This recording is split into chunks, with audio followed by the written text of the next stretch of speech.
V1. Pull up, pull up, pull up. Terrain, terrain, pull up, terrain. Welcome to the Flight Safety Detectives. Hosts John Golia and Greg Fife, two of the world's most respected aviation safety experts, talk all things related to aviation and aerospace. This podcast and the Flight Safety Detectives YouTube channel are brought to you by the Professional Aviation Maintenance Association, PAMA, and Avemco Insurance, a world-class provider of aviation insurance and your one stop for all general aviation insurance needs. Get a customized quote at avemco.com or give them a call at 888-879-0389. Tell them you're a listener of the show and receive a 5% discount. Now it's time to buckle up because it's wheels up for the latest episode of Flight Safety Detectives.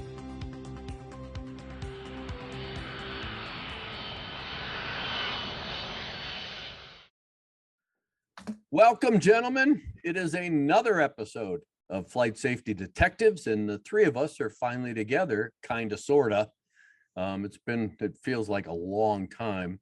John and I were missing you in the previous show, Todd, since, we needed our wingman, and you were probably out winging it somewhere.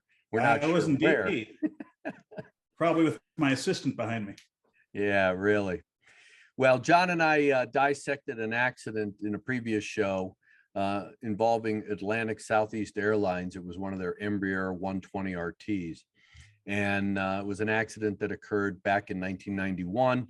And we were talking about the fact that that was a famous accident, if you will, because Senator John Tower and a NASA astronaut were on that airplane that crashed down in Brunswick, Georgia.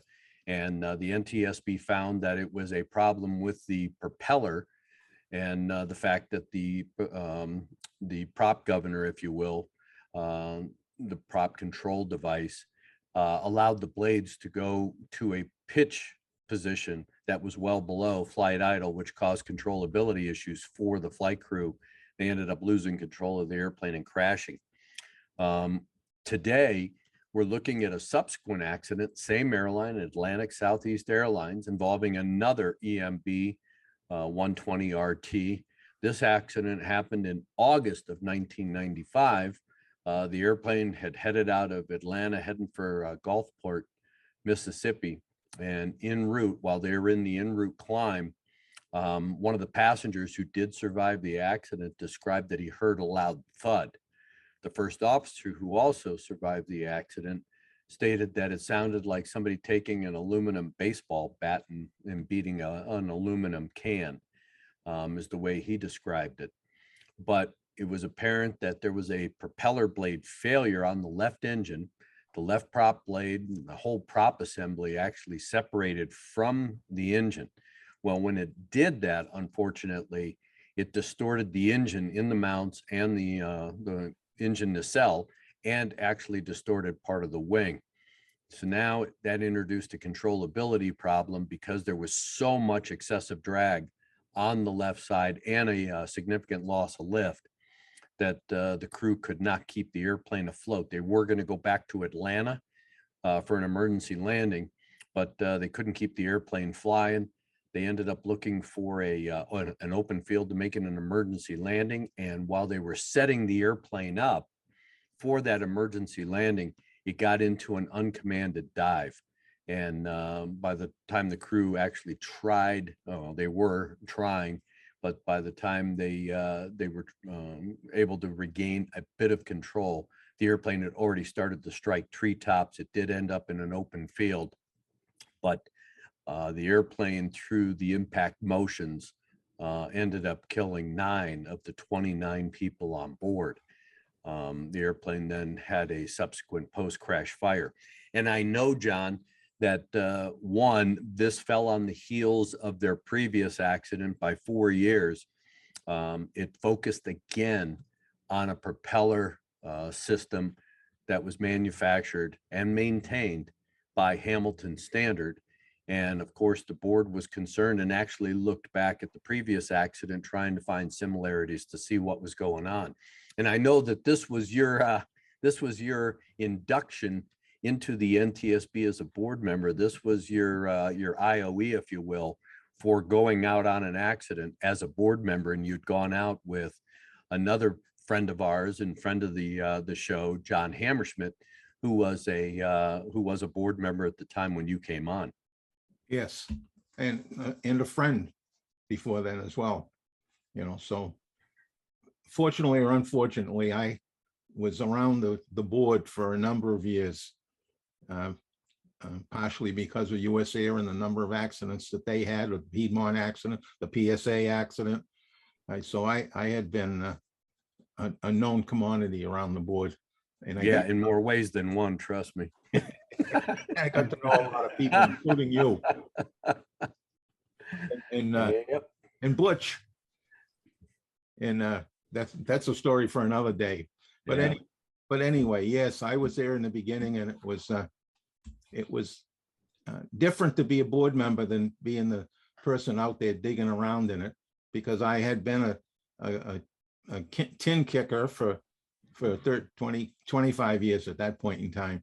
So my home was out doing the investigation, not inside doing other things. So when the bell went off on this particular accident, you guys launched with the team. Did you fly down with the team, or did you go independent? I believe I went independent, but at about the same time. So we got there about the same time. In fact, a progress meeting hadn't even started when I got there. So they beat me there by a little bit, but not much. And then, as a board member, we've talked about it on previous shows, the role of the board member is to really be the face of the investigation, even though the investigator in charge and the rest of the team are doing the technician work, if you will. The board member is responsible for trying to brief the media on the facts, conditions, and circumstances as they're found during the progress of the investigation. But they also get involved, and with your expertise in aviation, you were able to view the wreckage. You went out to the accident site, and you made some interesting observations, again, based on your background, that the typical board member, and that even holds true today, that the board members aren't necessarily aviation qualified in any way, shape, or form. And that's obvious with the current chairman. But because of your background, because of your maintenance background, you were able to look at some of the components and parts that were scattered out in this field of this airplane, and almost immediately make some very good factual observations. Well, actually, I walked out to the field with the team for the first time. So while the board member was back doing other things, I actually left with the investigators. And a few things were obvious just because of the way we approached the airplane. It was plainly visible that the way the trees were cut off, that the airplane came through the trees with one wing significantly lower than the other. And then as we got a little bit closer, it was clear that there was pieces of the engine that were quite a distance away from where the airplane came to rest. So we know we had a separation of some point at that point. So, the airplane was pretty well burned out in the middle, and there was a lot of significant events that were found in this that did change aviation in ways that were not part of the probable cause, so to speak. So, and we'll get into that. I wanted to just get your observations when you went out and you found the propeller assembly, the gearbox, and the prop itself with the blades in the hub. Of course, one of the blades was missing, or at least partially missing. What was your initial thought when you saw that? Well, I sent the picture to Todd, and we'll put it in with this, but the missing blade was clearly on the top side of this piece of gearbox and prop hub sitting out there. And as I walked up to it, having spent years as an inspector for the airlines, the first thing I noticed is the evidence of a pre-existing crack. So it was obvious that prop blade was suffering from a crack. Now, I have no idea that was going to be the cause of it, but it was clear that there was a crack inside the prop, and it was working. So it ultimately shown that was the cause of the failure for the propeller blade. But at the time, all I knew was that it was obvious that there was a crack inside the metal of this propeller blade.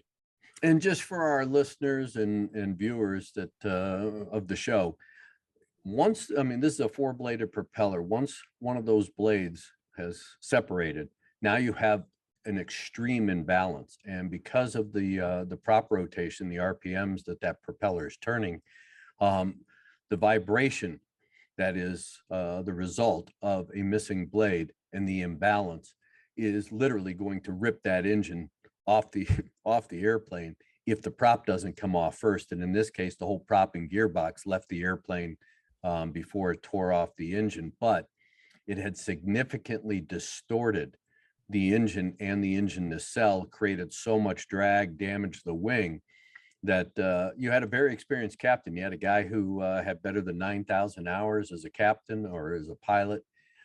He had 7,000 hours in the EMB-120.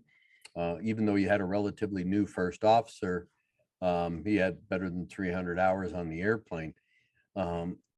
Regardless of that experience, when you have an airplane that is significantly incapacitated and it doesn't allow the crew to actually fly the airplane, now they're doing the best they can to just control the airplane, and knowing that they're going to hit the ground, try and do it in a somewhat controlled manner so that you can have survivors. And in this case, out of the 29 total, we had 20 survivors, albeit significantly injured.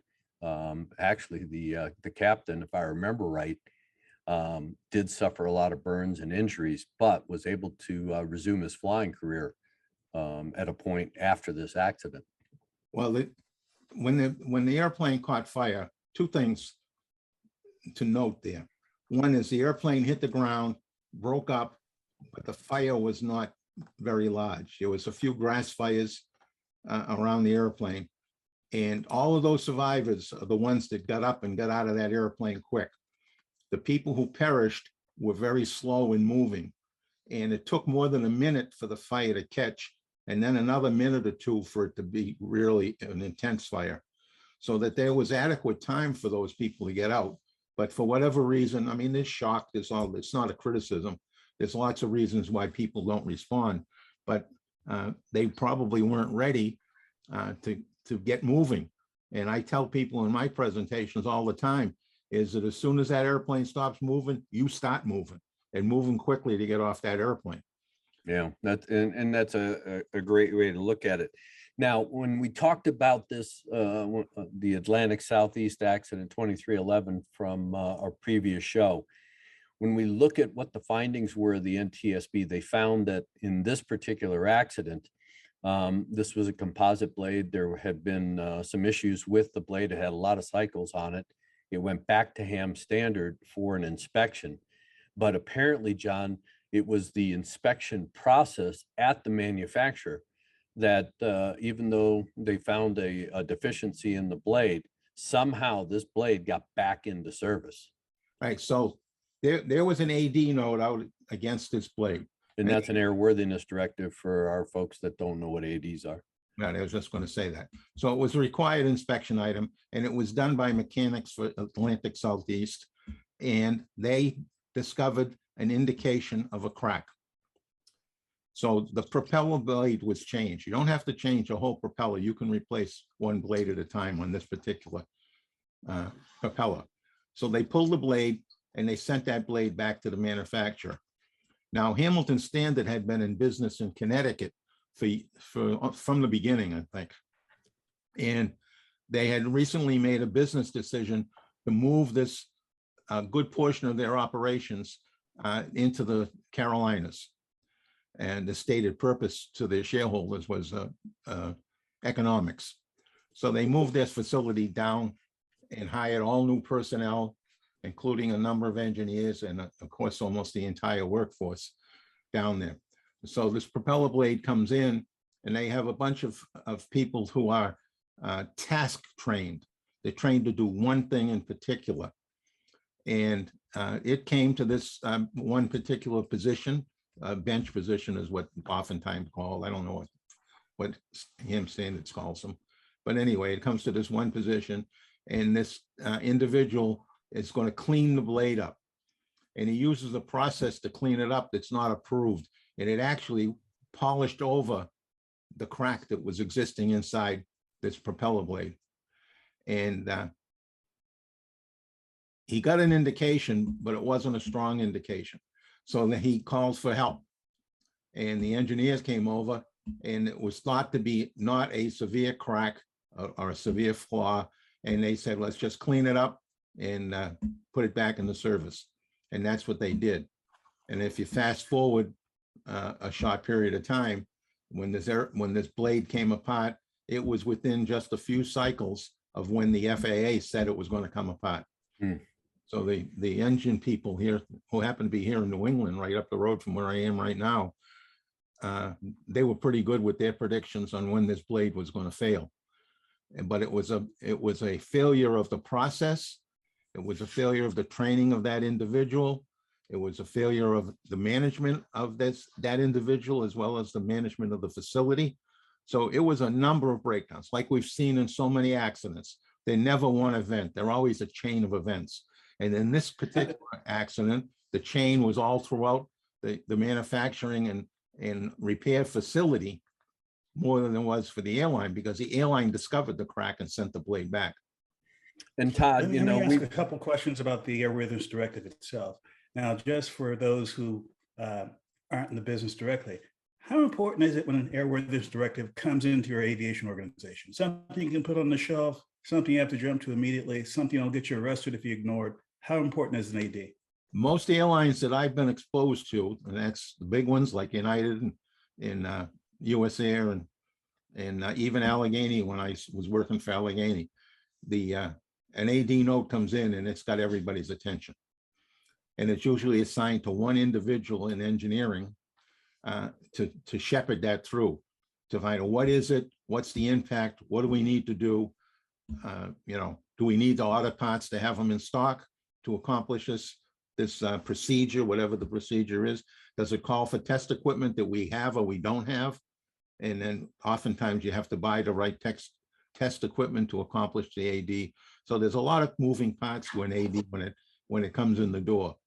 And that's why most airlines watch those very closely, because the lead time for some of the equipment you need to accomplish it can be measured in years. So there may be one or two pieces of test equipment out there, but suddenly 20 airlines need it. So you want to watch real quick. If you don't have it, you want to be one of those one or two that gets the first ones, and not somebody waiting in line for the 20th. So getting back to that bench person who said did the procedure that polished over it, made it less likely to look at it, would this particular AD have been so specific as to say what process should have been taken? Or is this something that would have been up to the airline to figure out for themselves? No, the process was pretty specific. And did they not follow the process? Well, remember, this prop went back to the manufacturer. The airline did the right thing. They got the prop off, they sent it back to Ham Standard, and it was the processes and the people at Ham Standard who ended up failing in this particular accident. And when you look at all the recommendations that the NTSB made, they were all directed at Hamilton Standard and the FAA. Because they tagged the FAA for some failure of oversight and of course with Ham Standard's deficient training programs. And John, the guy or this person that had inspected the propeller, he wasn't. I mean, when you talk about qualifications, he wasn't an AMP, if I remember right. No, he wasn't. He was actually, he worked in a automotive shop, and that's where he was hired out, because he had hand-eye coordination, basically, my words. But, he had been working with his hands, and they were going to train him, and they gave him some training. But again, it's only at the task level. And if it's something that falls out of the task, that as an individual, he's at risk of making a bad decision. Unfortunately, he made the right decision by calling over the attention to the problems he was having to the engineer. But the engineer also wasn't blessed with an ocean of experience in this area. So again, I would say probably the blind leading the blind in this case. and trying to do the right thing, but not having the depth of knowledge needed to understand what they were doing and what needed to be done. So it was a failure, those two failures right there. And then the following failure with the polishing of the blade that eliminated the crack, covered it over, as another failure. So the failures inside the Hamilton Standard facility just complicated themselves, built on one on top of the other on top of the other. It was 4 or 5, you know, and Yeah. all of this was to save money moving the facility out of Hartford. In fact, on the money side of it, after this was done, there was a TV program, and I forget whether it was 60 Minutes or 2020, one of those type news programs, where a representative from Hamilton Standard or United Technologies admitted that this accident cost them over $100 million. Wow. So you can buy a lot of training with $100 million. Yeah. And when you look back, and we've talked about this, and that is you're looking for a systemic issue. And it's obvious that there were some systemic issues within Hamilton Standard that translated from the accident 4 years prior into this particular accident. And you know, that is the concern. And then taking the appropriate corrective action, not only at the manufacturer level, but of course at the FAA level. And I know, Todd, that you had a recent experience when you were doing your flying, and I want to draw that in here in a second into this conversation. When we talk about tacit trust in the maintenance process or in the manufacturing process. But as we've talked about again on previous shows, and we talked about in the previous accident, the sister accident, if you will, to this particular accident, Flight 529, there were some other deficiencies that the NTSB found that were of grave concern, but weren't contributory to the particular accident. One was that they found that the crew did not communicate amongst themselves very effectively. That is, the two pilots were up front, they were doing their thing with that airplane. They failed to really give the flight attendant adequate notice about what was actually happening. The fact that they had a left engine problem, the fact that they were trying to go back to Atlanta but weren't going to make it. They were going to have to make an emergency landing. They never really gave her any kind of information.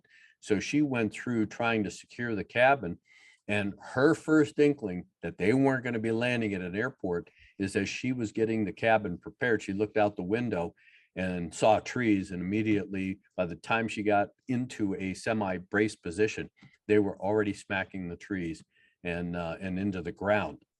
And so the board was very critical of the fact that they didn't act as a crew. She wasn't adequately able to get the cabin prepped.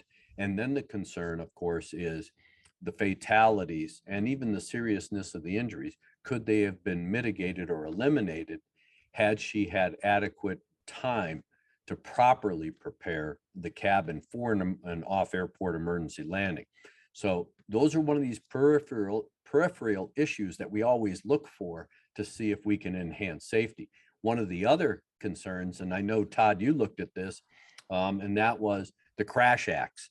The airplanes are equipped, at least transport category airplanes are equipped with crash axes for the very reason that if you have a fire and you got to escape, especially the flight crew coming out of a confined space like that, you got to break a window out.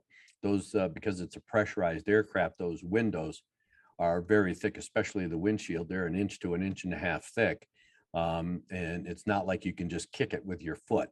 And so the board found that when the crew tried to use a crash axe, in this particular instance, the crash axe was inadequate to break the window so that they could escape.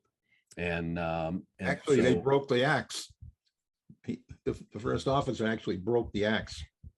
So it led to a looking at the axes across the entire fleets, and virtually everybody changed out the crash axe to a more meaningful version, all metal axe, which have the ability, the heft to break those tempered glass windows.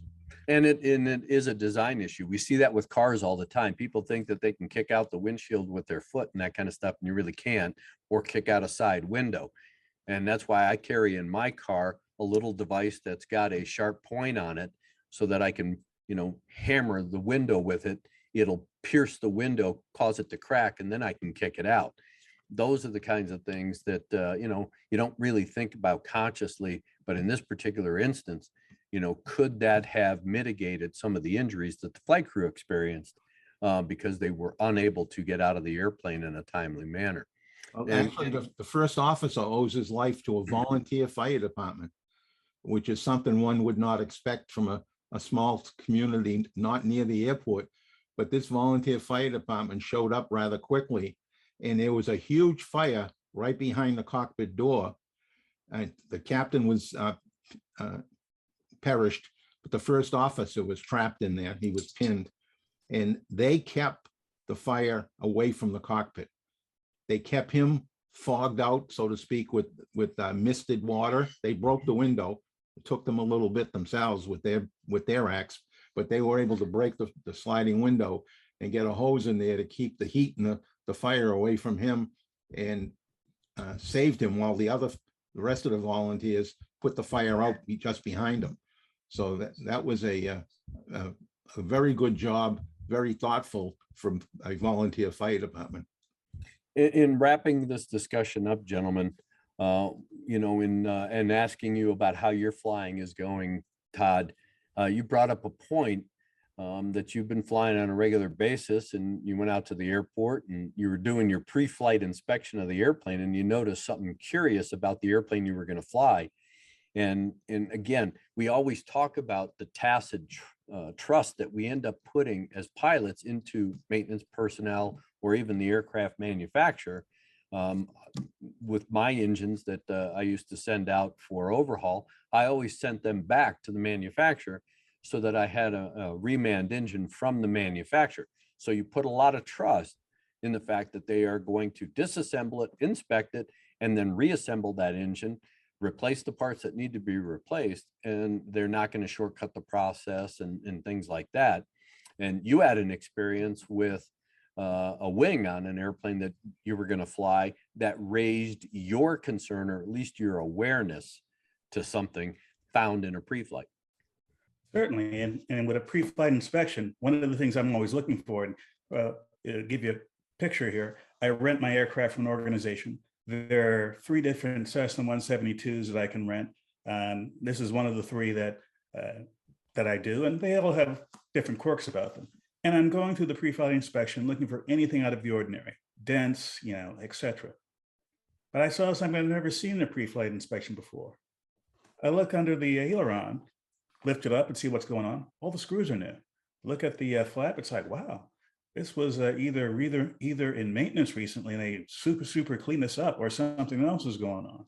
Then the thing that really got me going is the leading edge of the right wing. There were hardly any bug splatters on it compared to the left wing, which had a normal set of bug splatter. So I asked my instructor, what happened to this wing here? I said, oh, it was in a wing strike a few weeks ago and they replaced the wing. So 2 or 3 things go through my head. First being, I go in there, I check to see if there's anything in the logbook for that particular aircraft. And at least the paper I was looking at, nothing stood out. And here it is, this happened, and I wasn't aware of it.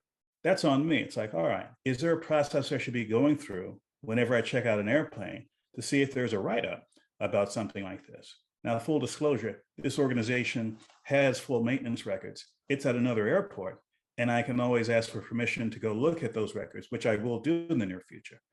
But I thought to myself, okay, when you replace a wing on a Cessna 172, it's not like going to the local auto parts store. Those things aren't just hanging around. How did they go through that? So again, that's a question I'm going to ask. More importantly, how did this airplane get in a wing strike event?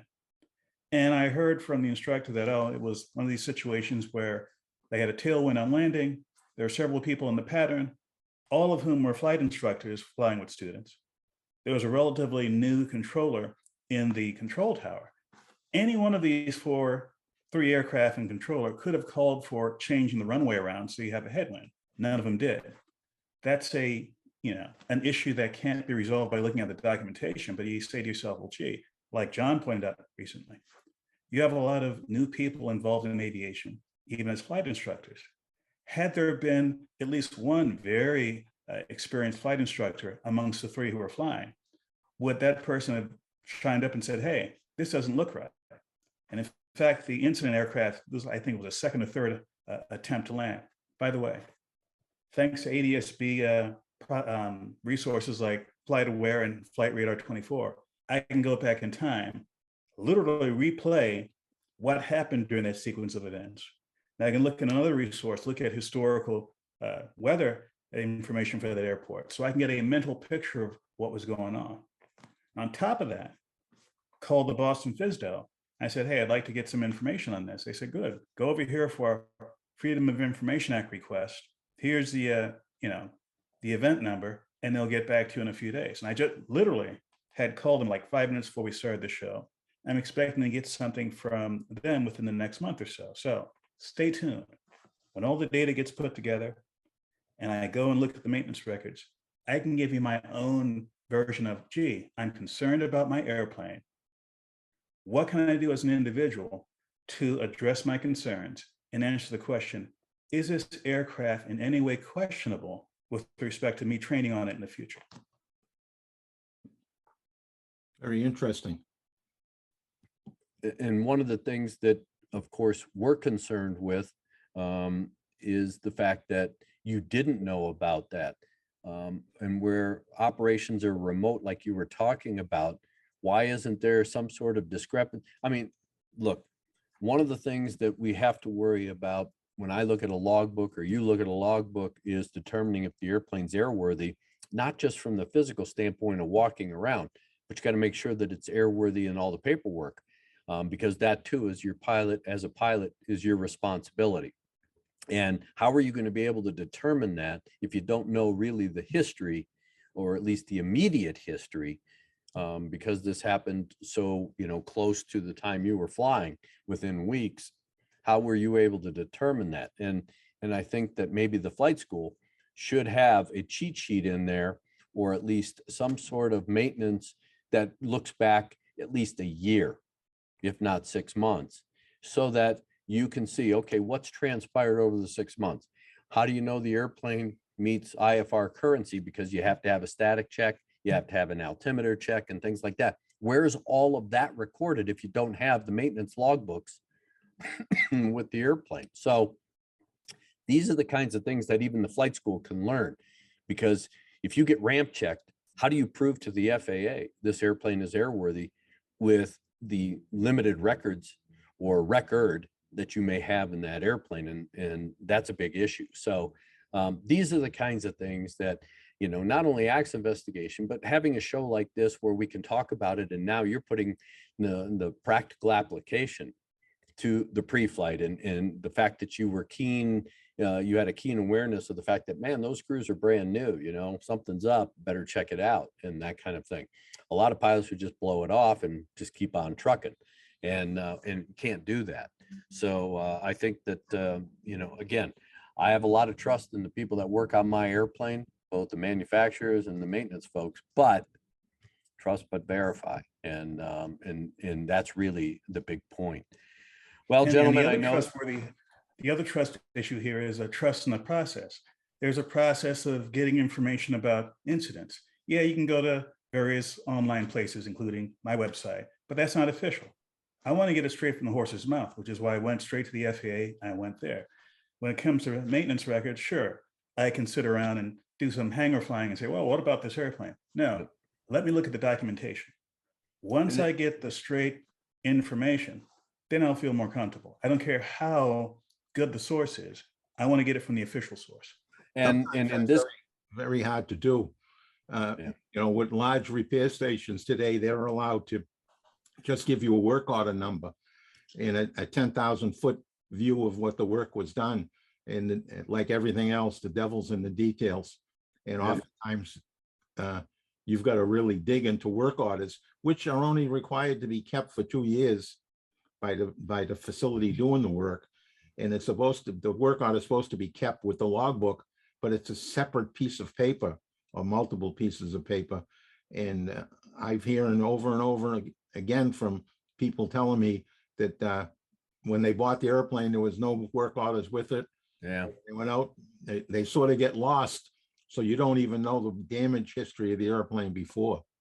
And that's why, in this case, Todd, you don't know if that was a major repair. If it was a major repair, then a Form 337 is required to document all the work that was performed. And if you don't have access to the logbook records, every time I buy an airplane or have any kind of extended time in an airplane, I request from the FAA all the history on that particular airplane by N number. I want to know. I want to look back at what was done, what was recorded as a major repair to that particular aircraft. Well, gentlemen, of course, duty calls for me. I'm always short on time because they keep crashing, and unfortunately I keep working as you guys do.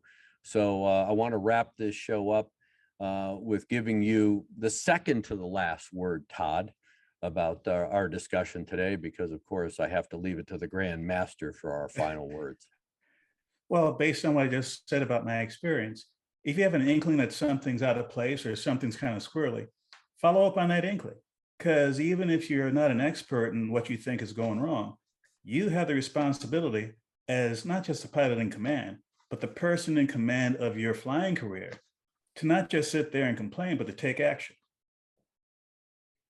True. John? Well, two things. I keep expanding this. One is we have been trying to keep these sessions to 30 minutes because we've had many of you write in on our Facebook page or communicate with us and tell us that they don't want the hour-long shows. They want them to be able to listen to them while they drive to work or at lunchtime. And so we've been trying to keep them to 30 minutes. And oftentimes trying to keep it to 30 minutes, we can't cover all the issues in the reports or all the side stories. So we need you all to keep that in mind, that we try to extract the ones that will have the most educational value for the average pilot, and to do that. And the second point is the point I always make. If you're going to go flying, do a good session of pre-planning. Pre-plan before you leave the house or the hotel. Redo it again when you get to the airport. Check the weather on where you are, where you're going, and everything in between. It's summertime now. We know thunderstorms pop up seemingly out of nowhere. You need to keep that in mind and keep your eyes open and keep watching the weather. Today we get good weather right in the airplane on our iPads or electronic gadgets. So that's always helpful. And as Todd mentioned, the pre-flight, and I hope you picked up some of that stuff from listening to me preach about pre-flights for the last couple of years. I mean, touch your airplane, move it. You mentioned, and I was smiling, how you moved the flight controls and you saw new hardware. And that's like an aha moment. What's going on? All right. So if you have an airplane that you can reach up and touch it, do it. You'll be surprised using your feel as another sense. And after you go flying, please put your head on a swivel.